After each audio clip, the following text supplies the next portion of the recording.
우리 한 번 더 고백합니다. 허무한 시절 지날 때, 허무한 시절 지날 때, 깊은 한숨 내쉴 때, 그런 풍경 보시며 간식하는 분이네.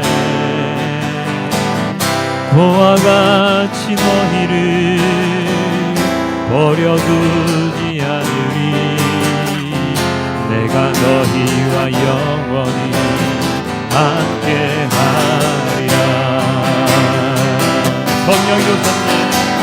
성령이 오셨네. 성령이 오셨네.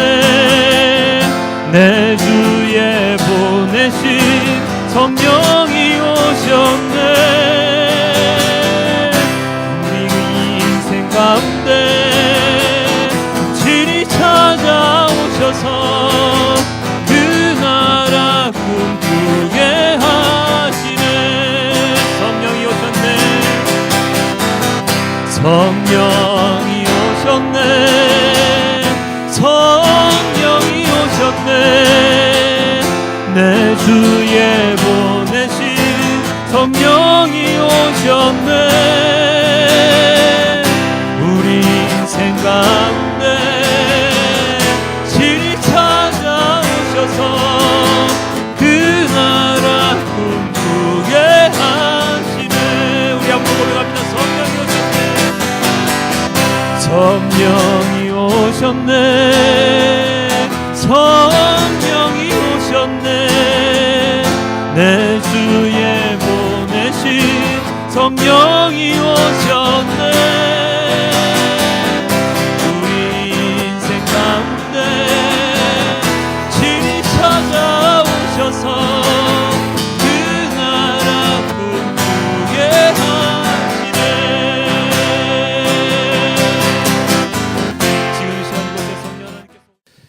예, 오늘은 성령 강림 주일이라고 합니다. 그래서 오늘 찬양도 한 4곡을 연달아서 좀 많이 불렀고요. 모두가 다 성령님을 주제로 한 찬양이었습니다. 혹시 아셨지요? 예.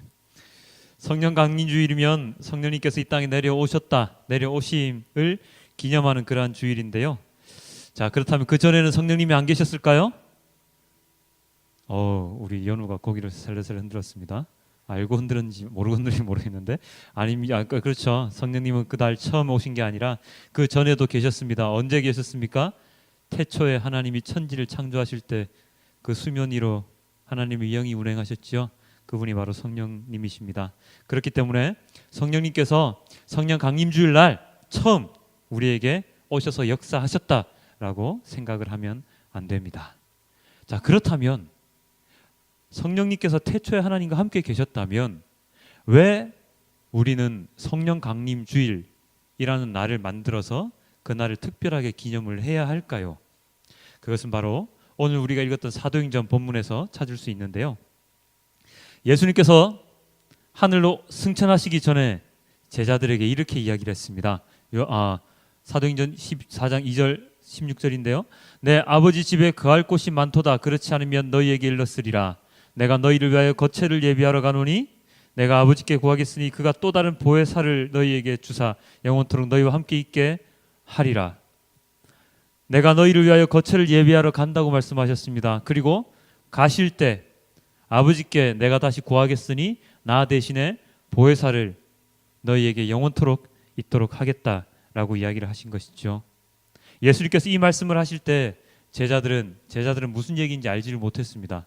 그래서 굉장히 답답한 마음을 가지고 예수님의 이야기를 듣고 있었지요. 그런 마음을 가지고 십자가 사건을 겪게 되고요. 그리고 제자들은 두려움에 떨면서 집에 모여 있다가 예수님의 부활, 예수님의 육신, 예수님께서 다시 살아오심을 보고 아주 기쁘게 그리고 희망을 가지게 되었습니다. 그리고 예수님은 승천하시기 직전에 이런 말씀을 하시는데요. 사도행전 1장 8절입니다. 오직 성령이 너희에게 임하시면 너희가 권능을 받고 예루살렘과 온 유대와 사마리아와 땅끝까지 이르러 내 증인이 되리라 하시니라. 이 말씀을 마치시고 나서 예수님께서는 하늘로 올라가십니다. 이 예수님께서 올라가신 승천하신 모습을 바라보았던 그 제자들은 그 이후에 마가의 다락방에 모여서 기도에 힘쓰고 힘씁니다. 그 기도하기에 힘쓰는 바로 그 부분이 오늘 우리가 읽었던 사도행전 본문의 그 부분인데요. 이렇게 시작을 했습니다. 어떻게요? 오순절 날이 이미 이름에 그들이 다 같이 한 곳에 모여 있더니, 예수님이 하늘로 승천하시는 그 모습, 구름 사이로 사라지시는 그 모습을 본 제자들은 한 곳에 모여 있습니다. 그리고 기도를 하지요. 하나님께 기도를 합니다. 다시 오실 예수님을 소망하면서 기도를 하고 예수님께서 보낸다고 하셨던 그 보혜사 성령을 기다리며 기도를 합니다. 그때 불현듯 바람이 일어납니다. 다음 구절 이렇게 되어 있죠. 호련히 하늘로부터 급하고 강한 바람 소리가 있어 그들이 앉은 온 집에 가득하며 마치 불의 혀처럼 갈라지는 것들이 그들에게 보여 각 사람 위에 하나씩 임하여 있더니, 성령의 바람이 그 다락방 모든 곳에 가득하게 불어옵니다. 그리고 각 사람 위에 하나씩 불의 혀처럼 갈라지는 것들이 임합니다. 각 사람에게 성령님께서 임하시는 장면이죠. 이렇게 성령님이 임하신 직후에 일어난 일이 바로 이 일입니다. 그들이 다 성령의 충만함을 받고 성령이 말하게 하심을 따라 다른 언어들로 말하기를 시작하니라. 다른 언어들로 말하기를 시작하니라. 다른 언어들, 다른 말로 무엇이라고 그럴까요? 방언이라고 그러죠. 방언입니다. 그렇습니다. 성령의 은사, 성령의 열매는 굉장히 많은 것들이 있는데요. 우리가 가장 먼저 기억해야 할 것은 성령의 충만하심으로 말미암아서 다른 언어, 곧 방언을 사람들이 하기 시작했다는 것입니다. 이 방언은요, 우리가 기도할 때 막 방언으로 할랄랄라는 그런 방언이 있잖아요. 그 방언이 아닙니다. 천국의 언어인 방언이 아니라 각 지역의 언어, 즉 다른 나라의 언어들을 일컫습니다. 아까 우리가 이전에 살펴봤던 구절에 이런 말이 있었죠. 2장 1절에 오순절 날이 이름에, 오순절 날이 이르면 어떠한 상황이 벌어지냐 하면 세계 도처에 있던 유대인들이 예루살렘으로 와서 예배를 드리는 그러한 시간을 갖습니다. 그래서 여러 온갖 지역의 사람들이 이곳으로 오게 되지요. 이 여러 온갖 지역에서 온 사람들 말이 다 달랐습니다. 유대인이긴 하지만 예전에 바빌론과 그리고 아수르로 인해서 흩어졌던 그 디아스포라 유대인들은 그곳에 정착하며 살면서 그곳의 언어들을 익히게 되었지요. 그래서 그들의 언어는 다 각기 다른 언어들을 사용을 하고 있습니다. 지금도 마찬가지인데요. 지금도 유대인들이 전 세계에 퍼져 살고 있는데 그 유대인들이 다 아프리카 유대인, 뭐 유럽 유대인, 아메리카 유대인 여러 종류의 사람들이 있습니다. 그들 또한 다른 언어를 쓰고 있죠. 그와 마찬가지입니다. 이들 세계 각지에서 이 예루살렘 주변에 퍼져 있는 그 많은 지역에서 온 유대인들이 각기 다른 언어를 이야기를 하는데, 아까 우리가 함께 읽었던 그 본문에 보면 총 15군데의 사람들이 오게 됩니다. 그 사람들의 말들, 언어들, 즉 15지역의 언어들을 마가의 다락방에 모여있던 제자들이 말하기 시작을 합니다. 성령 충만함으로 인해서 가능할 수 있게 된 것인데요. 이런 제자들의 모습, 여러 가지 언어를 말하는 사람들의 모습을 보고 다른 사람들은 이렇게 얘기를 했습니다. 다 놀라 신기하게 여겨 이르되 보라, 이 말하는 사람들이 다 갈릴리 사람이 아니냐. 다 놀라며 당황하여서로 이르되 이 어찌 된 일이냐 하며, 또 어떤 이들은 조롱하여 이르되 그들이 새 술에 취하였다 하더라. 황당하고 당황하고 너무나도 놀랬지요. 이 사람들이 너무나도 놀래서 탄식에 탄식을 합니다. 이 사람들 갈릴리 사람 아니냐? 어찌 된 일이야? 아, 이 자식들 다 술 먹었구만, 낮부터. 너무나도 황당한 사건이기 때문에 이렇게 얘기를 할 수밖에 없는 것입니다. 꼭 무슨 마술 쇼를 보는 듯한 느낌이라고나 할까요? 어쨌든 제자들이 방언하는 모습을 본 사람들은 놀람을 금치 못하는데요. 거기에는 그 놀라는 이유에는 두 가지의 이유가 있습니다. 첫째, 조금 전까지 보았던 제자들의 모습, 어제까지 보았던 제자들은 다 유대어를, 히브리어를 했습니다. 다른 나라 언어를 전혀 하지 못하는 사람들이었는데 어느 순간 갑자기 다른 나라 지역의 언어를 말을 하게 되었습니다. 첫 번째로 놀랬지요. 그리고 두 번째로 놀란 게 있는데요. 뭐냐면 여기 있습니다. 보라, 이 말하는 사람들이 다 갈릴리 사람이 아니냐. 이게 왜 놀라운 일일까요? 여기에는 아주 깊은 뜻이 숨겨져 있는데요.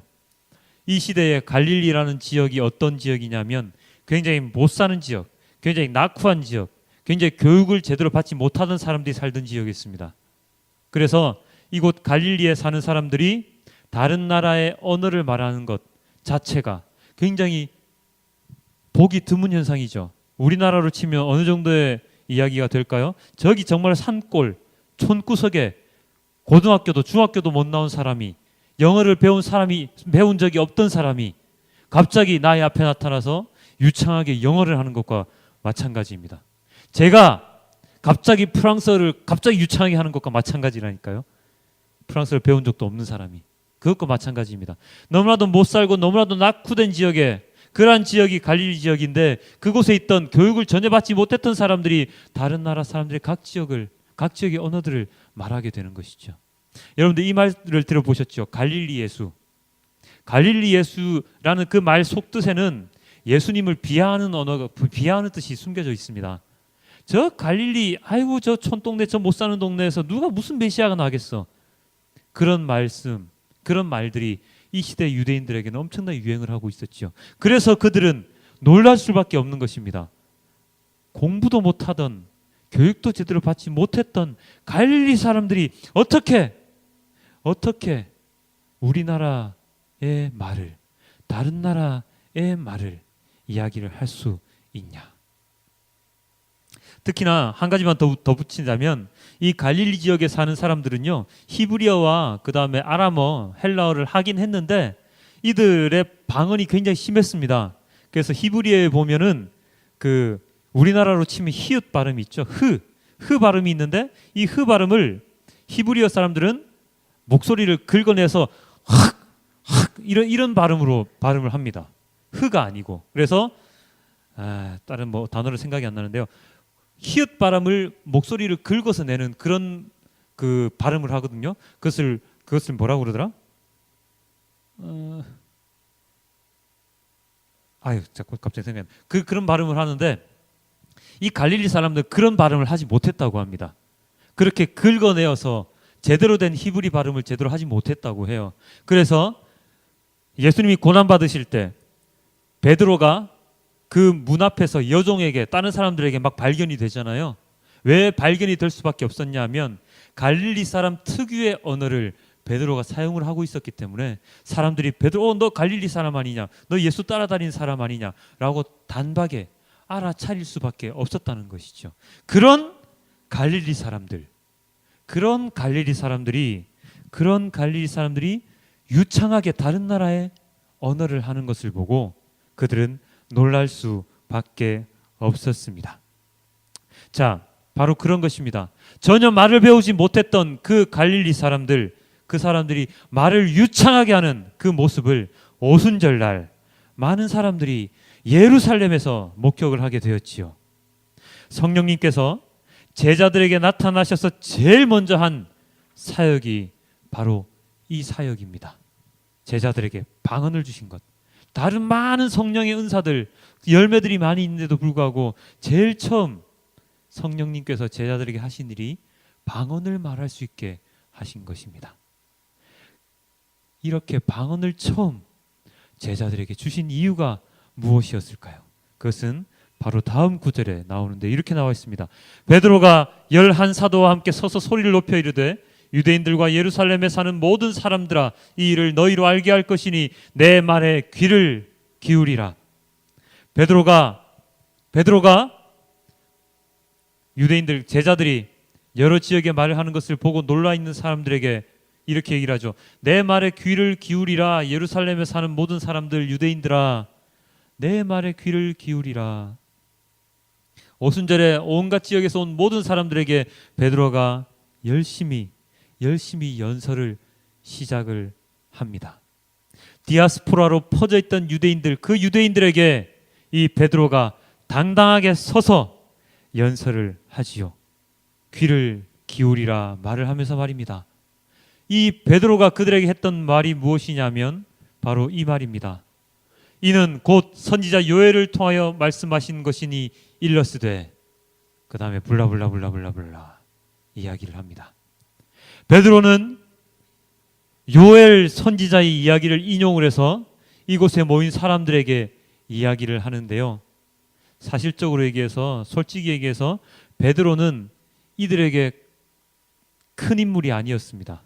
다른 말로 얘기를 하면 이 사람들에게 무엇을 가르칠 수 있거나 무엇을 말할 수 있는 그런 위치에 있는 사람이 아니었지요. 갈릴리 아주 촌동네 어부로 태어나서 그 사람들에게는 도저히 무엇도 말할 수 없는 그런 위치에 있는 사람이었는데, 베드로는 그들에게 당당히 서서 요엘의 말씀, 요엘서를 그들에게 이야기를 합니다. 베드로가 요엘의 말을 그들에게 얘기를 한 이유는 바로 그것입니다.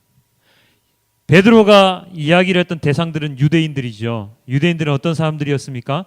어려서부터 모세오경, 토라라고 하는데요. 모세오경부터 시작을 해서 우리가 알고 있는 구약의 모든 말씀들을 배우고 익히고 외우며 자라났던 사람들이 유대인들입니다.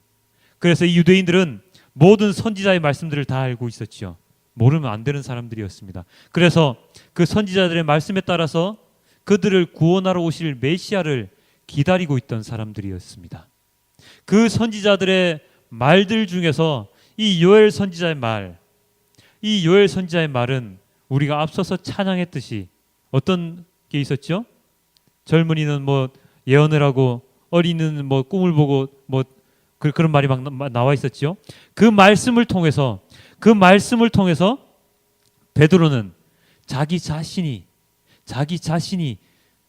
예수님의 증언을 하고 있었던 것입니다. 자, 요엘서에 이렇게 나와 있는데요. 하나님이 말씀하시기를 말세에 내가 내 영을 모든 육체에 부어주리니 너희 자녀들은 예언할 것이요 너희 젊은이들은 환상을 보고 너희 늙은이들은 꿈을 꾸리라. 너희 늙은이들은 꿈을 꾸리라. 하나님의 영을 육체에 부어주시는데 그 육체의 영을 받은 자들은 예언을 하고 그 다음에 환상을 보고 꿈을 꾼다.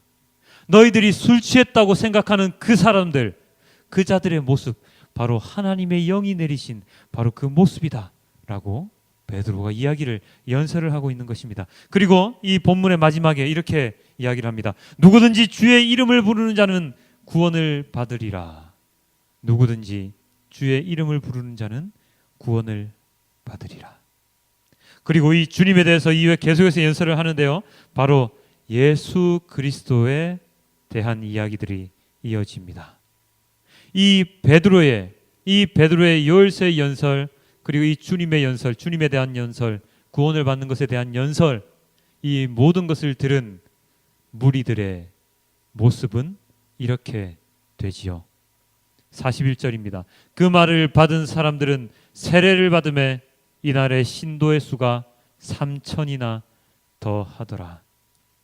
하나님을 믿는 무리가 3,000이나 되었고, 그리고 그 이후에 그들은 날마다 서로 모여서 서로의 떡을 떼며 서로의 모든 것들을 통용하며 함께 기도하며 살아가게 되지요.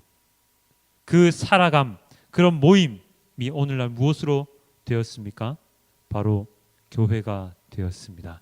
우리가 이렇게 모여서 주님의 말씀을 나누는 그 교회가 바로 이때부터 시작을 하는 것입니다. 바로 이때부터.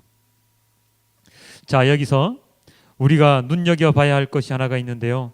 성령님이 이 땅에 오신 이유, 성령 강림 사건이 그 마가의 다락방에서 일어난 그 이유, 제자들에게 성령님이 임하신 그 이유를 우리는 명확하게 눈여겨 살펴보아야 합니다. 제자들에게 성령님께서 임하시고 나타난 일을 우리가 살펴보게 되면 왜 성령님께서 이 땅에 오셨는지 알 수가 있게 되겠지요.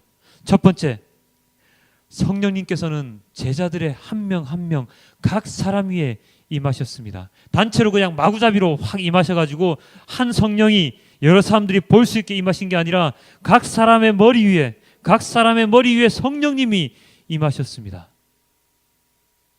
그렇게 해서 그 사람에 따라서 그 성령의 은사가 제각각 나타날 수 있도록 만들어 주셨지요. 그것이 첫 번째입니다. 그리고 두 번째, 또 무슨 일이 일어났다고요? 제자들이 방언을 할 수 있게 되었다고 얘기를 하고 있습니다. 각기 다른 지역의 언어를 성령님께서는 제자들에게 각각 부어 주셨습니다. 마가의 다락방에 모여있던 제자들의 수가 120명 정도로 추산이 되는데요. 아까 제가 15개 지역의 언어라고 얘기했지 않습니까? 그러면 적어도 한 10명 가까이, 그 10명 이런 사람들에게 각기 다른 언어를 성령님께서 주시는데, 그렇게 주시는 이유가 무엇이냐?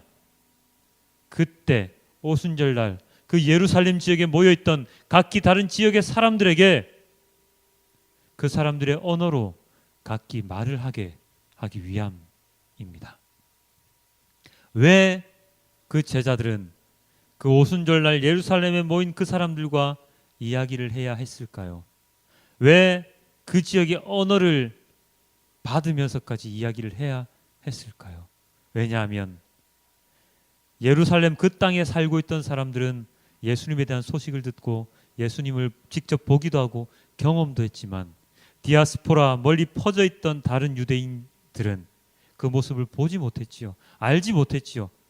소문 들어서 들을 수는 있었겠지만 직접적인 제자들, 사도들의 이야기를 들어볼 수가 없었습니다. 그래서 제자들에게 그 지역의 방언을 주심으로 인해서 그들이 직접적으로 그들에게 예수님의 모든 것을 증언하게 만들어 주셨습니다.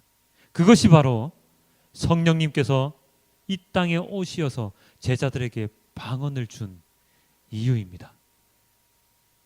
제자들의 그 예수님의 증언, 그 증언을 듣고 그 증언을 경험하고 그 증언을 받고 그 모든 사람들이 변하여서 새 사람으로 되어서 어떻게 된다고요? 세례를 받고 예수님을 믿는 사람이 되게 만드시는 것입니다. 이것을 오늘 우리는 잘 알아야 합니다. 우리는 교회에 올 때마다 성령 얘기를 많이 듣지요. 찬양도 되게 많습니다. 성령 받으라 뭐 이런 옛날 찬양도 있고, 오늘 우리가 불렀던 그 수많은 찬양들, 성령이 임하셔서 나에게 오셔서 뭐 성령님과 함께 동행하셔서 뭐 이런 이야기를 되게 많이 듣는데요. 이 성령님과 우리가 동행해야 하는 이유, 성령님이 우리에게 충만해야 하는 이유, 성령님이 우리 안에 계셔야 하는 이유, 그 첫 번째 그 이유가 바로 성령님의 그 권능으로 인하여 우리가 예수님을 증언하는 것, 예수님의 복음을 전하는 것이 되어야 합니다. 우리는 성령의 은사를 참 많이 받습니다. 저는 찬양의 은사도 받은 것 같고요. 말씀 전하는 은사 받은 것 같은데 어떤지는 잘 모르겠습니다만 여러 가지 성령의 은사를 받았습니다. 우리 감독님은 연극을 하시는 은사를 받으셨고요. 우리 김창호 집사님은 모든 것을 막 많이 만드시는 은사도 받으셨고요. 여러 각각의 사람들의 은사가 되게 많습니다. 디자인 잘하시는 분도 계시고 너무나도 많은 은사들을 받았는데요. 성령님께서 우리에게 주신 이 은사, 이 모든 것은 무엇을 위해서 주신 것입니까? 바로 하나님의 일을 하기 위해서 주신 것입니다. 제가 여러 번 간증을 하는데, 이야기를 하는데요. 제가 찬양을, 예전에는 노래를 잘 못했습니다. 제가 10년 가까이 노래 연습을 했는데도 불구하고 현재 이 모습이니까요. 노래를 참 못했는데 그나마 찬양을 하기 시작하면서부터 그나마 저의 노랫소리가 더 은혜롭다고 얘기를 많이 들었습니다. 그런데 어느 순간 제가 찬양을 하지 아니하고 찬양을 저희 입에서 놓고 다른 일들을 하기 시작했을 때 저에게서 찬양의 은사가 없어지는, 새벽기도 열심히 하면서 새벽기도 때 열심히 찬양을 할 때는 그렇게 새벽기도 때 찬양이 잘 되더니 새벽기도 나가지 아니하고 새벽기도 때 찬양을 안 하니까 새벽에 또다시 갑자기 노래가 되지 아니하는 그러한 경험을 하게 되었습니다. 저는 그래서 그 말씀을 정확하게 이해를 합니다. 성령의 은사는 하나님의 일을 위해서 사용하지 않으면 절대로 계속되어지지 않는다.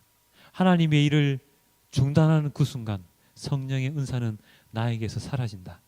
그리고 성령의 은사를 하나님의 일이 아닌 나의 개인적인 사리사욕, 나의 개인적인 이익을 위해서, 나의 돈벌이 수단을 위해서 사용을 하게 되면 마찬가지로 그 성령의 은사는 제 힘을 발휘하지 못하게 된다. 그렇기 때문에 우리는 주님의 일을, 주님의 말씀을 증거하기 위해서, 주님을 증거하기 위해서 성령의 은사를 사용하여야 한다. 그것이 바로 하나님께서 우리에게 성령의 은사를 주신 이유이지요. 지난주 제가 말씀을 전할 때 말씀 제목이 무엇인지 기억나십니까 혹시? 그리스도인이라는 제목으로 제가 말씀을 전해드렸죠. 그리스도인이 누구라고 말씀드렸습니까? 첫 번째, 예수를 믿는 사람. 두 번째, 더 중요한 것, 그 예수님을 전하는 사람. 예수를 믿는 것은 그냥 신도이죠. 그리스도인이 아닙니다. 예수님의 말씀을 전하고 예수님을 전하는 사람이 진정한 그리스도인, 크리스찬이죠. 이렇게 예수님을 믿고 예수님을 전할 수 있게 만드는 그것을 가능하게 하는 것이 바로 오늘 나타나는 이 성령님의 능력입니다. 바로 그것을 가능하게 하시는 분이 바로 성령님이시죠. 성령님의 힘으로 우리는 예수님을 그리고 하나님을 믿을 수 있게 되고 그리고 담대하게 복음을 전할 수 있게 되는 것입니다. 그렇기 때문에 우리는 언제나 성령님께서 나와 함께 하심을 간절히 소망을 해야 합니다. 세상을 잘 살기 위해서, 돈을 많이 벌기 위해서, 그리고 편안하게 살기 위해서 예수님을 믿는 것, 성령님과 함께 동행하는 것이 아니고 세상에 예수님을 전하기 위해서, 예수님을 증거하기 위해서 교회에 나와야 하고 성령님을 간구해야 하는 것이죠. 그것이 그리스도인의 첫 번째 임무입니다. 자, 예수님께서는 오늘의 본문을 통해서 우리에게 이렇게 얘기하십니다. 요한복음 말씀인데요. 내가 아버지께로부터 너희에게 보낼 보혜사 곧 아버지께로부터 나오시는 진리의 성령이 오실 때에 그가 나를 증언하실 것이요 너희도 처음부터 나와 함께 있었으므로 증언하느니라. 성령이 이 땅에 오실 때에 그가 나 예수를 증언하실 것이고 그리고 너희도 마찬가지로 나를 증언할 것이다. 우리는 그리스도인은 신자임과 동시에 증언자입니다. 예수님을 믿는 자임과 동시에 예수 그리스도를 증언하는 사람입니다. 믿기만 하면 안 되고 전해야 하는 것입니다. 믿기만 하면 안 되고 전해야 하는 것입니다. 여러분들 주위에 있는 사람들에게 예수님을 전하십니까? 혹시나 이번 한 주간 예수 한번 믿어볼래요? 라고 얘기하신 분이 있으십니까? 아니면 그것이 좀 입이 떼기가 부끄러우면 나는 교회 다니는 사람이에요 라고 이야기하셨던 분 계십니까? 지난 한 주간. 혹시나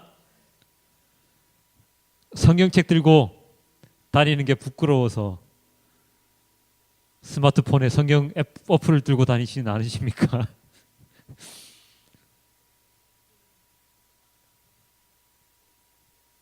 하나님께 기도하십시오.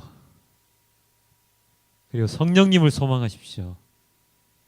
그러면 정말로 별 볼 일 없는 갈릴리 사람이었던 베드로가 그 많은 유대인들에게 담대하게 예수님을 증언할 수 있었던 것처럼 여러분도 첫 번째, 저 교회 다녀요.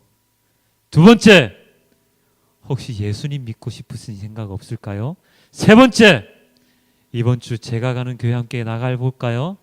아니면 여러분들 집 주위에 있는 교회 한번 나가 보실래요? 라고 이야기하시는 그러한 증언자가 되실 수 있습니다. 왜요? 왜 그런 사람이 돼야 됩니까? 우리 화장품 좋은 거 쓸 때는 사람들한테 얘기하잖아요. 야, 그거 한번 써봐. 써봤더니 주름이 샥 올라가더라. 그거 한번 써봐. 얼굴이 환하게 빛나던데. 얘기하잖아요. 좋은 옷 입었을 때, 야, 이 옷 입으니까 여름에도 땀도 안 차고 되게 시원해. 나 한번 입어볼래? 돈도 얼마 안 해. 아주 자랑스럽게 얘기하지 않습니까? 우리가 믿기 때문에.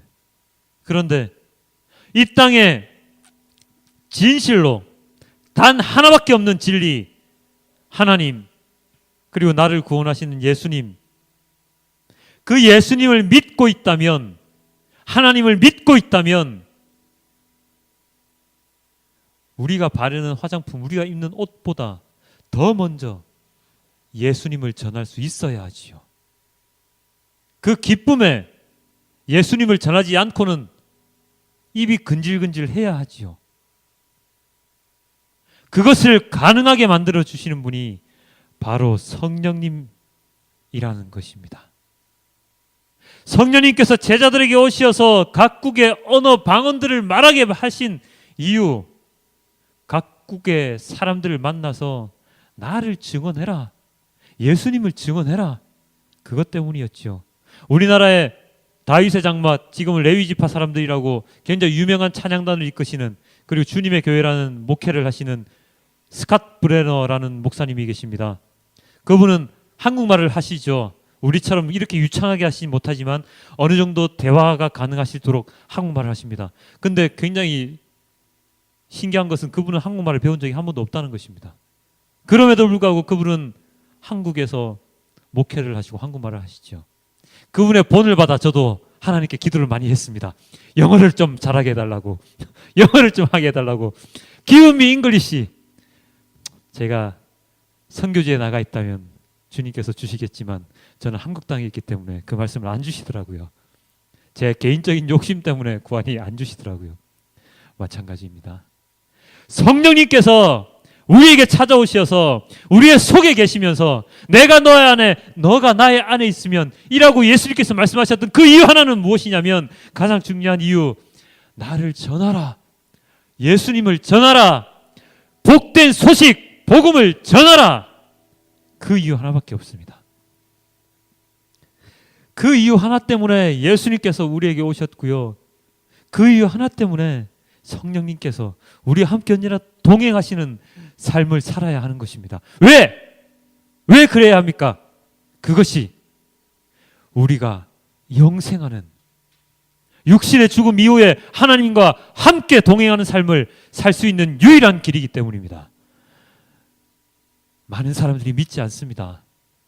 그거는 그 사람들 일이고요. 그 사람들이 믿지 않든 믿든 우리는 예수님을 전해야 합니다.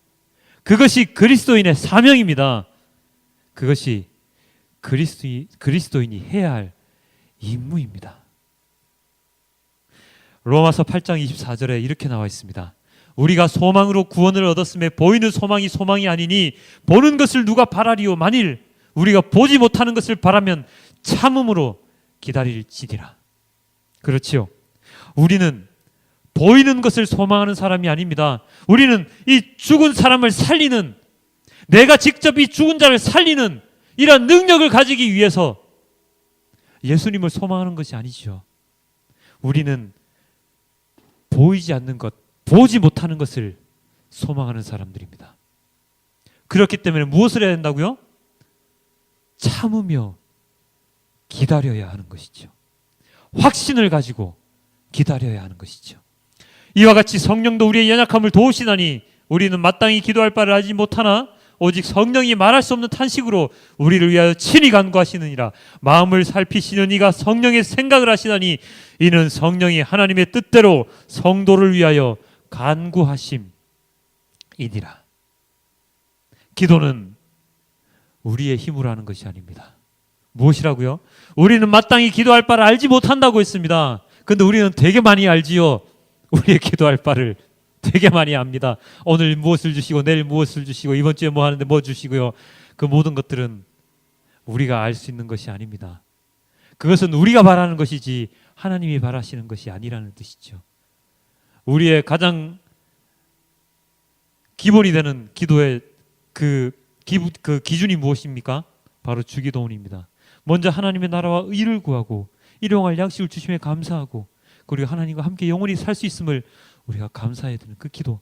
그 기도문 안에는 나의 삶이 내가 내일 돈 많이 벌게 해 주십시오. 내가 다음에 뭐 건강을 찾게 해 주십시오. 이런 기도 제목 전혀 없잖아요. 우리의 기도는 가장 먼저 해야 되는 기도는 하나님과 함께 하나님을 바라는 기도가 되어야 합니다. 그것이 바로 성령님께서 우리에게 주시는 기도의 첫 번째 제목이죠. 나와 있지 않습니까? 오직 성령이 말할 수 없는 탄식으로 우리를 위하여 친히 간구하심으로 말미암아서 우리에게도 똑같은 기도 제목을 우리에게 주시는 것이죠. 그래서 하나님의 뜻대로 성령님이 우리들을 위해서 예수님이 하나님 우편에서 우리를 위하여 기도하고 계신 것입니다. 우리가 보이지 않는 것을 바람으로 참고 기다릴 때에 성령님과 예수님은 하나님은 우리를 위하여 이렇게 간구하고 계시는 것입니다. 그것을 우리는 제대로 깨닫고 이해하고 있어야 합니다. 우리가 금요 예배 마지막 때 우리 언제 기도하잖아요. 그 첫 번째 기도 제목이 언제나 무엇이죠? 성령님이 나와 함께 하시기를 기도합니다. 그 기도 제목을 제가 언제나 처음에 넣어놓은 이유가 바로 이 이유입니다. 우리의 뜻대로 기도하는 것이 아니라 하나님의 뜻, 하나님이 우리에게 바라시는 것을 우리가 기도하고 간구하기를 위함이죠. 바로 그것입니다. 바로 그러한 것들을 통해서 예수님을 믿는 자, 하나님을 믿는 자, 예수님의 모든 것들, 복음을 전하는 자, 그 자가 바로 진정한 그리스도인입니다. 그 모든 것, 믿고 행하게 하는 그 모든 것을 가능케 해주시는 분이 바로 성령 하나님이십니다. 제자들은 방언을 받고 사람들에게 예수님을 증언할 수 있는 능력을 가지게 됩니다. 우리는 성령님의 마음으로 예수님의 복음을 전하는 자가 될 것입니다. 성령 강림주일, 오늘 성령 강림주일이죠. 이 성령 강림주일, 성령님께서 우리에게 오신 이유, 그 오신 이유를 우리가 진실로 올바르게 깨닫고 잊지 말아야 할 것입니다. 우리의 첫 번째 기도 제목은 성령님이 나와 함께 하시기를 기도하시는 것입니다. 이번 한 주간도 성령님께서 우리와 함께, 여러분과 함께 하시는, 그래서 여러분께서 성령 충만하심으로 말미암아서 하나님의 말씀을 전하는, 예수님을 증언하는 그런 한 주간이 되시길, 그리하여 하나님과 함께 동행하는 진정한 크리스찬이 되시길 주님께 기도드립니다. 함께 기도하겠습니다. 아버지 하나님,